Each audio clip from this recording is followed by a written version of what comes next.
Hello and welcome to another Royal Reviewer live pop-up chat, and today I hope I'm not going to be having to use this fan too much because it's mostly happy and positive, which is what I like.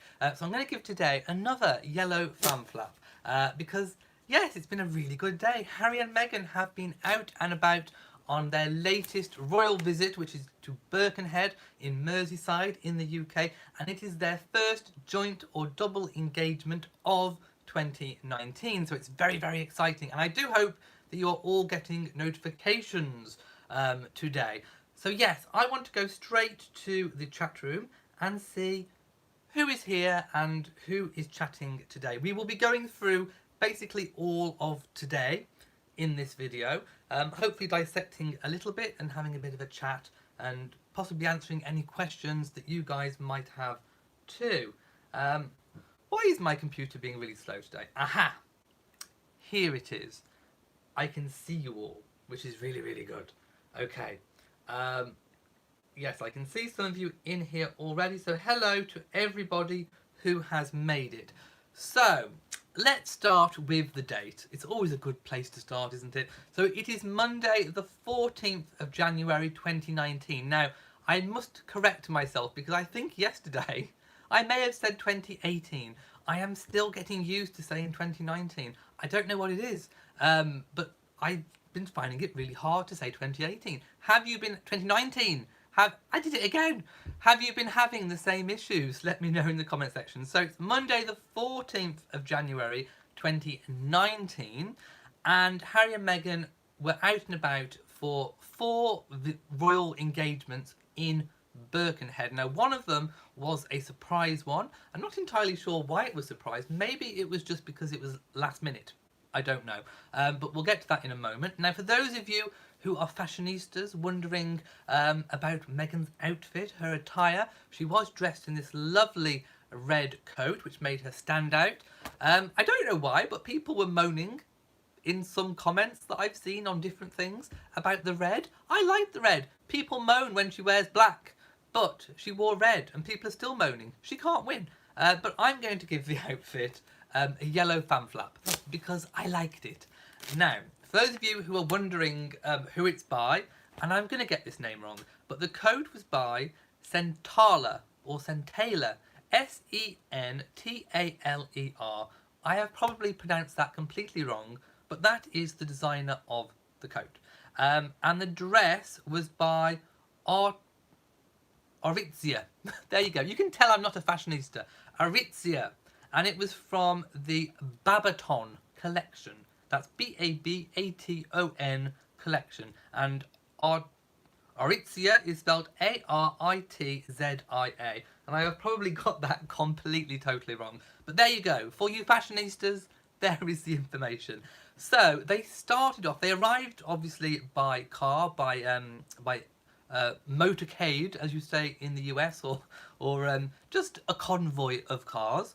And they arrived, they started at Hamilton Square, and they were there to view a statue to mark the 100th anniversary of the death of Wilfred Owen. Now, Wilfred Owen, if you don't know, was a World War I poet, and I think on the statue was engraved one of his more famous poems, which was called Futility. So do go and look up that poem if you want to. I'm just seeing what people are saying. People are liking the outfit. So yes, people are liking it. So that's really, really good. So they spent a little bit of time looking at the statue that was installed. It was an outside statue, obviously. So no indoor event for that bit. Now they followed that by a walkabout, one of those famous royal walkabouts, in the square, which was known as Hamilton Square. Now, it was there where they met local veterans and members of the Birkenhead Institute Old Boys, which has an association with Wilfred Owen. So it was all connected. They also met crowds and well-wishers, and oh my goodness, there were so many. Just looking from the photographs and the different clips, there were so many well-wishers. So for those of you who are wondering what the mood is about Meghan in the UK, just look at those crowds of people. I've been saying it for forever that in the UK, I haven't heard personally anybody in the UK say anything negative, ordinary people say anything negative about Meghan whatsoever. People ask me because they know that I make videos about the royal family, about all the nonsense going on in the press, but nobody has ever said anything negative to me in person about Meghan. And I've been saying that for months and months and months and months and months and months and months. All the negativity is coming from the press. It's just paper talk. It's just internet talk. It's just gossip and it's rumours and it's rubbish. What you actually need to look at is who was there? Who was there in the crowds cheering on Meghan and Harry? Ordinary British people. Young, old, middle-aged, male, female, children, or an entire cross-section of British society was there wishing Harry and Meghan all of the best, supporting them, cheering them on, and I think that just about backs up what I've said. So do not believe all of these false rumours and it's just paper talk. So I think the proof is in the pudding, and you could see the crowds that have been gathered. Excuse me, my throat. So after they'd spoken to all of the well-wishers, they moved on to the surprise engagement. Now, I say surprise engagement, I just think it was possibly a last-minute engagement, because a lot of other royal reporters kind of said it's a surprise engagement. I'm not entirely sure why it was, but it was actually called Number 7, and it was part of Feeding Britain campaign, or a Feeding Britain charity, and it was part of Feeding Birkenhead. It was a new premises, so Harry and Meghan were there to open this supermarket, and I think on today's engagements they actually opened at least 3 plaque unveilings. So I think they're becoming quite expert at plaque unveiling. As I said, it's part of the Feeding Britain campaign, and which is basically a coalition of churches, food banks, and community groups within the Birkenhead area. So this supermarket, it basically offers discounted prices. So it's not the full prices that you would find in the supermarket, and it's to help low-income families and support those on low income. In conjunction with that, this is the really good bit, not just the cheaper food, which is good, but not the only thing. One of the best things, I think, as part of this supermarket, I mean, where can you go to a supermarket and find this? They give advice on benefits, on work, on debt, on budgeting, and, of course, cooking. Now, of course, cooking is something very, very close to Meghan's heart, so I'm wondering whether this kind of charity may be a potential future royal patronage, or at least maybe Meghan could be perhaps thinking about making an umbrella charity or organisation based around food. I mean, this is just me speculating, but I think it's possible. If these are the sorts of visits that they are doing and that Meghan's doing, perhaps that's something that she could further with maybe a new project coming up. I don't know. We'll have to wait and see. Then they moved on to Tomorrow's Women, which supports women in vulnerable circumstances, and they actually attended what's called a knit and nat session. So you could see the ladies in the video I did. Oh, by the way, I made a video about the whole day.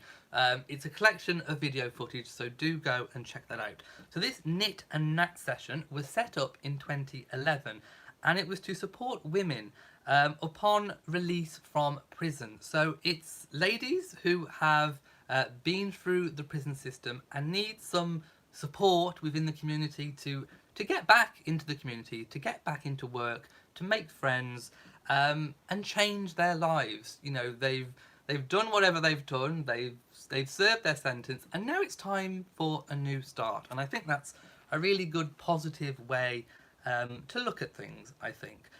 So this Tomorrow's Women offers training courses, workshops, and it has done this for over 6,000 women.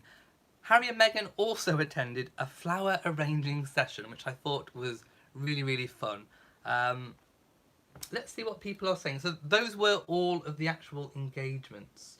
Zion says, I loved that red and purple. It was lovely. Scott Bibb says, I'm a teacher myself and your broadcasts are wonderfully educational as well as entertaining. Well, I worked in education too, so maybe that's my background. So maybe that's just what I do. Hang on. I appear to have lost my screen. No, it's back. Here we go. Scott also says, much love for you and the Royal Reviewer broadcast from the US. Your coverage is without equal. Thank you. No, thank you for watching. I know a lot of people talking about twins. There is still no evidence of twins. Just because Meghan has a big baby bump doesn't mean it's twins. It doesn't. It really doesn't.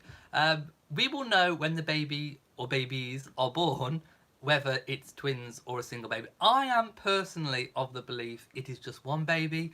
I think Meghan is just carrying large. You know, every woman carries different. Every pregnancy is different. Every birth is different. And I just think that Meghan is the sort of pregnancy that just carries large. We are so used to Catherine, and who actually remains really, really slender. And her bump, although noticeable, you know, isn't like, it's a big bump, but not a huge bump. And I think Meghan is going to have a huge bump. Which brings me to the next little bit of news. And I'm going to give myself a yellow fan flap and a smug look. It's my I told you so look. So this is to me, from me. So, for ages, I've been saying the baby is going to be born in April. That is the most likely scenario. April. All the evidence, all the logical evidence points to April. People were saying May. People were saying March. People were saying whatever. I don't know. But I always stood by April. Now, royal reporters have been saying that Meghan told well-wishers that she is in fact 6 months pregnant, which puts the baby due in April. So can I get a little clap, please? So the baby is due in April. Some people are now saying late April, but I always said, you can check back, I said I think the due date would be squarely, somewhere solidly in April. And that harks back to when she wore the ring in Australia, the birthstone ring with Harry's birthstone, Meghan's birthstone, and the diamond in the middle. And I said then, you wouldn't choose a diamond in the middle if it was either end, if it could have been March or it could have been May. If the due date was close to kind of either being March or May, you wouldn't opt for a diamond. You would have to be pretty sure that it was solidly somewhere in April to choose that stone. So that was one of the reasons why I thought April. I also thought April because of the announcement. The announcement came just before the Australian tour. In fact, I think it was the morning of the Australian tour. Now, I believe it was announced at the start of the first trimester. Catherine is always different. We always find out, you know, within a couple of, probably within the first week of her pregnancy, because she has that severe morning sickness. But Meghan is going by the traditional announcing at the first trimester, which I always thought then indicated around April. We also know from a fact that they announced that the baby would be due in spring, which is sometime March, April or May. So if you combine that with the birthstone ring and the announcement at the first trimester, everything to me logically pointed to April. So I think now that has been confirmed. So I don't want to hear any more talk of March or May. It's April, okay? I was right. It is April. Now, we do know that babies can come late or early. So I think the due date is April, but like lots of people have been saying, babies come when babies come. So we're just going to have to wait and see. But expect at least midpoint April, I think, is the most logical stance to take on this, I think. We also had another little nugget of information, a little snippet, is that Harry meditates daily. Now, we know that he does yoga. He's indicated that he does yoga. But now he meditates. And Meghan is believed to meditate twice daily. But we know at least Harry at least meditates once daily because he told a Buddhist monk. Why would you lie to a Buddhist monk? You wouldn't. So I think we can take this with truth. I mean, I don't think a Buddhist monk would lie. Do you think a Buddhist monk would lie? I don't think so. So if this Buddhist monk is saying that Harry said that he meditates daily, I think we can probably accept that as the truth. So this yoga studio that is possibly being built at Frogmore could also double as a meditation space, I'm thinking. By the way, I also saw a photograph of Frogmore Cottage, and it was covered in white, like scaffolding with just white sheeting, so that we can't see anything. But I don't think it was just a screen. I don't think it was just to screen out nosy people. Although I'd love to know who took that photograph, because obviously it was somebody trying to be intrusive. It could have even been taken by a drone. So I think they need to address that little issue. But no one could see anything. There's no point in even looking at the photograph because it's just the property covered in a big white coating. But I think the main reason for this covering of the property is actually because the roof is off. I believe that the roof underneath is completely off, and I believe they are renovating possibly the timbers, and I know from my own renovation of the house that the entire roof had to come off. We didn't cover it in entire white sheeting, but you know, the roof has to come off and work has to be done, which again indicates to me that I do not think Frogmore Cottage is going to be ready in time for the baby. I just don't. I think it's going to be a long way off. I think things have moved. I think they intended to be in for the spring when baby is due, but I just don't think that's going to happen.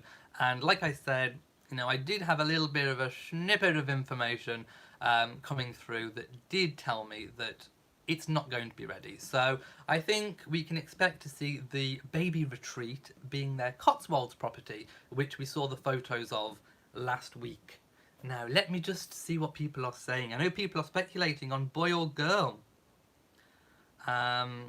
Yes, Lauren, I do think the baby will be born at Lindowing. Of course, nothing officially confirmed, but it's the best. And I think Meghan deserves the best. And regardless of what type of birth she wants, if she wants a water birth, a yoga birth, whatever sort of birth she wants, the Lindowing will accommodate it. They are well known for being arguably the best baby delivery hospital in the world. People come from all over the world and pay a lot of money. So I definitely think she would be in the perfect safe hands at the Lindowing. Samantha thought April as well. It was the most logical choice. Donna says, hi Elliot. It is being reported Meghan is miserable in her role. Fake news. I'm going to give that a fake news fan flat. Did she look miserable? And Harry feels guilty. Guilty about what? She's not miserable, so he can't feel guilty. Did any of them look guilty or miserable today? I don't think so. And you're saying it is also reported the honeymoon phase is over. Again. Fake news on the entire lot, I think. Damal says, why aren't I wearing one of my tiaras today? To be honest, I kind of set up and I was so excited and I was writing notes for this video, I totally forgot. So there we go. Oh, Kimberly is hoping that the baby Sussex will be born on the same day as the Queen in April. Here's hoping. Muriel says, Meghan looks stunning for 6 months pregnant, due in April. We love her choice of colours today. My two favourites. I like them too. I really did. And yes, April the 21st, the Queen's birthday, would be a good day, I think. Ramona says, I agree with April because I looked at Meghan and that was your estimate. I suppose you can estimate. I laugh at those who claimed she was further along just because she carries the baby high and more out. Like I said, women carry differently. I mean, obviously, I wouldn't know from personal experience, but I do know from watching TV. I have eyes, I can see. Women carry babies differently, and Meghan is she just carries large. And like you said, possibly high. Lauren says, congratulations on over 73,000. Thank you so, so much to all my subscribers. If you are not subscribed, please make sure you click on that.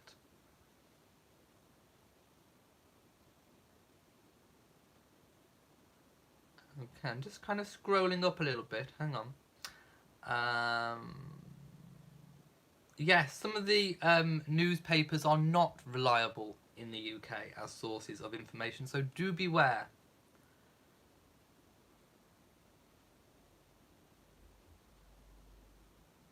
Lauren says, do I think we get told these things as little clues, or just because the Duchess wanted to share?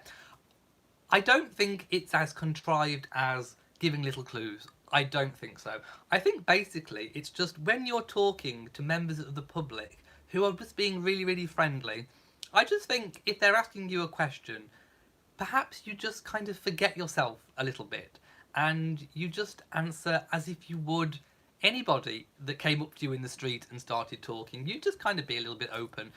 So I don't think it's as contrived as letting out little bits of information. I don't think Meghan and Harry sit there and think, which bit of information shall we let out on today's engagement? I don't think it goes like that. I think it's a lot more natural, a lot more fluid. I just think she just felt open and comfortable enough to just, say the truth.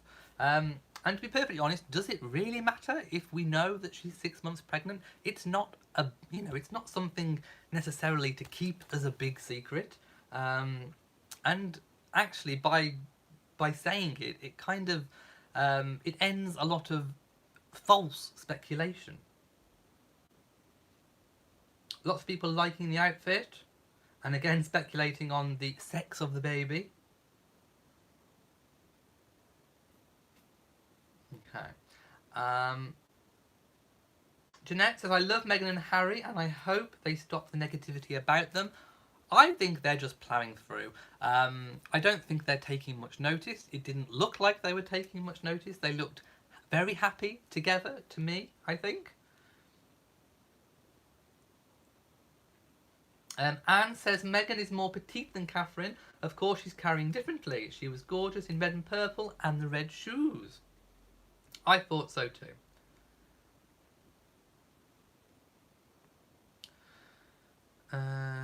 Lauren says, I used to watch a documentary series that was at the Portland Hospital. That's the one that I watched, and there was people from all over the world coming, from China, from Japan, and it's an incredible place, and they really do look after you, so I'm thinking the Lindo wing, definitely. Maria says, afternoon from Barbados. I love the coat and dress. The colours blend nicely. She looks beautiful.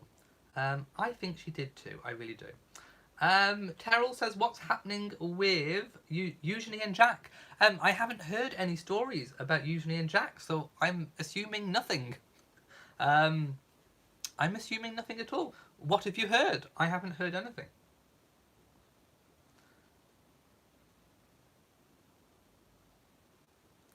Annette says, if she's 6 months in January, then baby might come in March if it's the end of April.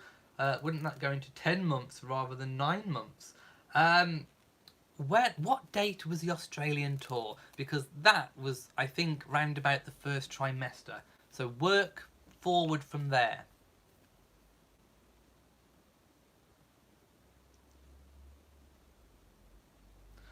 Muriel says, they already have a nursery ready at the country house, so if Frogmore is not ready, they are ready to welcome baby Sussex. Well, we don't know for sure if they have a nursery already done up, although I imagine, seeing as Frogmore won't be ready, that they would have one, but we don't know for sure if they have. I don't think anyone's actually seen it.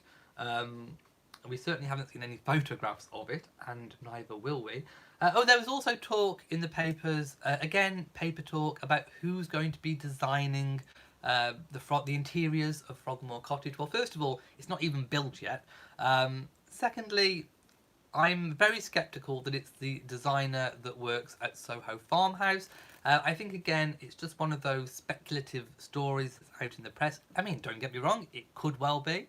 But I don't think anyone would know at this point who is designing the interiors of the cottage. Again, it's just because Meghan lives close to Soho Farmhouse. That's where she had one of her hen parties. And of course, it is a highly designed place. So it makes sense to suggest her as the designer, but we don't actually know for sure. So just bear that in mind. Yes, Alicia, I have spoken about Meghan's pregnancy. Cheryl says people were saying that Catherine did not invite Meghan to her birthday tea party. Well, again, how do people know that? There must be certainly a lot of royal insiders gossiping away. No, I don't believe a single word of it. And to be perfectly honest, you know, Harry and Meghan may not even have been in Norfolk at the time. They may have been still on part of their holiday. You know, Meghan and Harry may not have attended for many, many, many reasons. We don't even know if they did attend. They may well have attended. The certain point is we just don't know. But I don't think that anything negative is there, really. Do we really think so?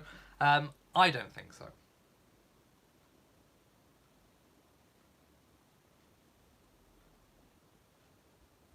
Alicia says, what's going on with Meghan's pregnancy? Well, she revealed that she is 6 months pregnant, so the baby, I think, is going to be born squarely in April.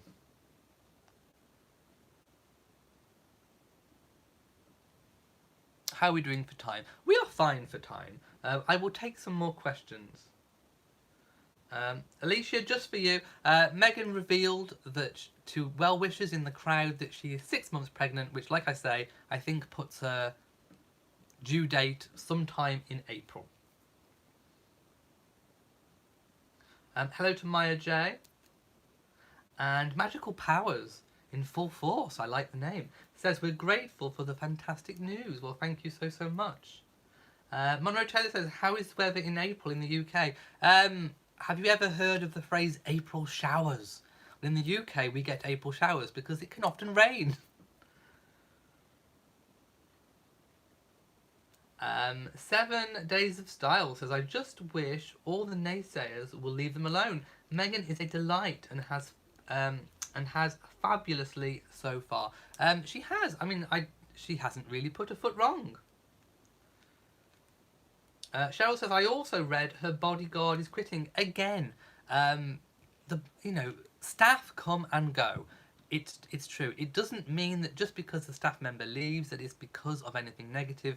I think the story went along the lines of that the bodyguard, that the personal protection officer was unhappy with Meghan's choices to go to normal places. That is just so not true, and I'm going to give that a black fan flap. And that is purely because it is a personal protection officer's job. It is their job. That is what they sign up for, to protect their charge. No matter where that charge might go. Back in Diana's day, Diana used to go to normal places, and it was part of the personal protection officer's job to basically go wherever they go and to make sure that where they go is safe. That is part of their job, and you know, the bodyguard, the personal protection officer, may just have decided that they want a change in career, may have accepted a further job in the police. They may have gone higher up. We don't know all of the details, but you know, if you are a royal protection officer or a protection officer for the government, you know, you would expect, you know, that your charge is not going to sit in the house, is not going to sit in, you know, a guarded palace 24 hours a day. You know that they are going to go out and about. You know that they're going to do royal engagements. You know that they're going to go on foreign tours. You know that they're going to go shopping. Think back to Christmas when Catherine took George and Charlotte shopping just before Christmas. Royals are normal people. They do go out. They do go shopping. It's part of the job. It's nothing negative about Meghan. They all do it. They all go to different places and do things. So I just think it's just one of those natural moving ons of staff. It's just natural staff wastage, as they say in business. Shining Star says the personal protection officer is pregnant. Well, I haven't heard that. But, you know, again, that is one of the reasons it could be. It could be that she's pregnant. If she is, again, that's no shade on Meghan at all. Oh, we have a donation. Is it coming up on my screen? May Munna has donated 22. Is that dollars or knocks? I don't know what a knock is. But anyway, thank you so much. Your contributions really do help, and I have started a travel fund. So any donations are going to go into my travel pot for basically royal days out, going to see stately homes, that kind of thing. Maybe a trip to London, because obviously it can be quite expensive to buy the hotels and the train fare down. So I have started a little travel pot, and any donations are going to go into the travel pot, and we'll see where it takes us. So thank you so much. Danielle Starr says, the Duke and Duchess look happy. They are kind, loving people. I would agree.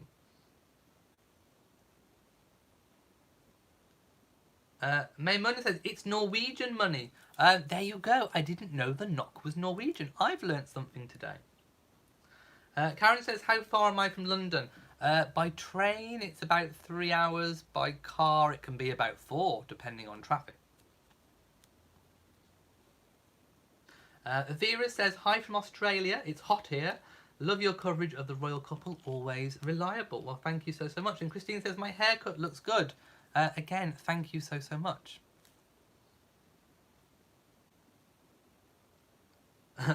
Monroe Taylor learned that the knock was Norwegian too. I think lots of people have learnt that today. Annette says, an opinion or observation is not bad-mouthing, just a different point of view from a different set of experiences. I would agree with that. Right, I'm going to leave it here today because we've spoken about the engagement. If you have missed any part of this video, do please go back, because in the first part of this video, that is where I go through and dissect pretty much all of the different 4 engagements of today. So if you have enjoyed this video, please give it a big old thumbs up.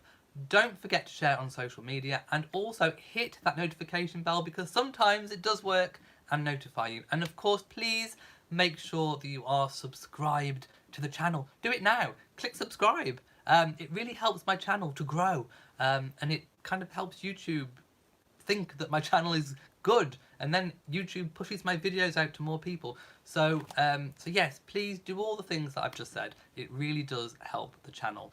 So from me,